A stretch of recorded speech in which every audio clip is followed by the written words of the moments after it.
మహాగణుడైన యేసయ్య అతి శ్రేష్టమైన నామములో ప్రభువు పేరిట మీ అందరికీ కూడా హృదయపూర్వకమైనటువంటి వందనాలు తెలియజేస్తూ ఉన్నాను. దేవుని వాక్య భాగంలోనికి ఉదయకాల సమయంలో వెళదాం. మార్కు సువార్త 11వ అధ్యాయము 24వ వచనం. అందుచేత ప్రార్థన చేయనప్పుడు మీరు అడుగుచున్న వాటి నెల్లను పొంది ఉన్నామని నమ్ముడి, అప్పుడు అవి మీకు కలుగునని మీతో చెప్పుచున్నాను. దేవుడు ఈ దినమున మనతో మాట్లాడుతున్నటువంటి విషయం నమ్ము అని దేవుడు నీతో మాట్లాడుతున్నాడు. నమ్ముడి అని దేవుడు మనతో చెబుతున్నాడు. ఏమి నమ్మాలి, ఏది నమ్మాలి అంటే, మనం ఏదైతే దేవుని ఎదుటికి వెళ్ళి ప్రార్థన చేస్తామో, ఏ సమస్య కొరకు దేవుని దగ్గర ప్రార్థిస్తామో, అడుగుతామో, విన్నవించుకుంటామో, మన అవసరత కావచ్చు, మన కష్టము కావచ్చు, మన బాధ కావచ్చు, మనకున్న వేదన కావచ్చు, మనకున్న వ్యతిరేకతను బట్టి కావచ్చు, మనకున్న సమస్యలను బట్టి కావచ్చు, బలహీనతలను బట్టి కావచ్చు, మన జీవితంలో ఏ పరిస్థితి వచ్చినా మనం దేవుని దగ్గరికి వెళ్ళి ప్రార్థన చేస్తాం, దేవుని అడుగుతాం. అలా చాలామంది మనం దేవుని ప్రార్థనలు చేస్తూ ఉంటాం ప్రతి దినము. అందులో మనము కూడా, నీవు కూడా, నేను కూడా ఉండొచ్చు.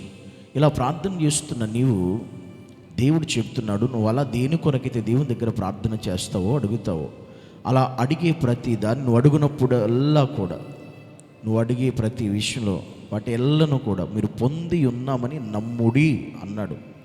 అంటే మనం ప్రార్థన చేస్తున్నాం, కానీ చేసే ప్రతి ప్రార్థనను నమ్ముతున్నామా అంటే, ఈరోజు నేను దీని కొరకు ప్రార్థన చేస్తున్నాను, ఈ ప్రార్థన కొరకు దేవుని అడుగుతున్నాను, ఆ ప్రార్థన ఖచ్చితంగా దేవుడు నాకు అనుగ్రహించాడు, ఆ జవాబు నాకు ఇచ్చాడు, ఆ కార్యం దేవుడు నా జీవితంలో చేశాడు అని నమ్మే ప్రార్థన చేస్తున్నామా, నమ్మకుండా ప్రార్థన చేస్తున్నామా?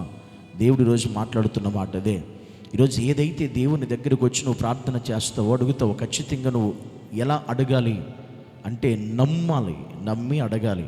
ఎలా నమ్మాలంటే, నేను చేసే ప్రార్థనకు దేవుడు నాకు దయచేశాడు అని నమ్ముడి, అప్పుడు అవన్నీ మీకు అనుగ్రహించబడతాయి, మీకు ఇవ్వబడతాయి, మీ జీవితంలో జరుగుతాయి. ఇది చాలామంది ప్రార్థన చేసేవారు మర్చిపోయేటువంటి విషయం. ఇది ప్రార్థన చేస్తారు, కానీ ఇది దేవుడు మా జీవితంలో జరిగిస్తాడని నమ్మి ప్రార్థన చేయరు. ఏదో ప్రార్థన చేస్తున్నాం కాబట్టి నేను చేసేసి ముగించేస్తారు, దానివల్ల ప్రయోజనం లేదు. నువ్వు అలా ఎంత కాలము ఎన్ని ప్రార్థనలు చేసినా నీ జీవితంలో ప్రయోజనం ఉండదు. అందుకే నువ్వు చేసే ఒక చిన్న ప్రార్థన అయినా, చిన్న అవసరత గురించి అయినా, చిన్న విషయమైనా ఎలా చేయాలంటే, ఇప్పుడు నేను చేసే ఈ ప్రార్థనను దేవుడు అలాగునే నా జీవితంలో జరిగించాడు అని నమ్మాలి. అలా నమ్మి ప్రార్థన చేయాలి. నమ్మకుండా కాదు ప్రార్థన చేసేది.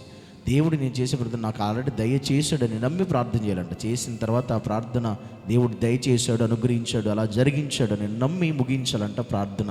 ఇలాగ ఎవరైతే రోజు ఇటువంటి ప్రార్థన, నమ్మికతో కూడిన ప్రార్థన చేస్తారో, అప్పుడు వారు చేసినది వారు ఖచ్చితంగా నీ జీవితంలో పొందుకుంటావు. అలా దేని కొరకు చేస్తావో ఆ ప్రార్థన ఖచ్చితంగా పొందుకుంటావు. ఇక పొందుకోవు అనేది అయితే ఉండదు. ఒకవేళ నువ్వు పొందుకోలేదంటే, ఇలాగ నువ్వు ప్రార్థన చేయలేదు, ఎలా నమ్మి చేయలేదు అని అర్థం. ఇదే దేవుడి రోజు. అందుకే ఇక నుంచి అయినా ఈరోజు దేవునితో మాట్లాడుతున్నాడు. నువ్వు ఏదైతే దేవుని అడుగుతున్నావో అది దేవుడు నాకు దయచేశాడని నమ్మి ప్రార్థన చేయి. దేవుడు నీ జీవితంలో కార్యం జరిగిస్తాడు. దేవుడు నీ జీవితంలో అది అలాగునే జరిగించి తన నామానికి మహిమ పొందుకుని నిన్ను దేవుడు దీవిస్తాడు, నిన్ను దేవుడు ఆశీర్వదిస్తాడు.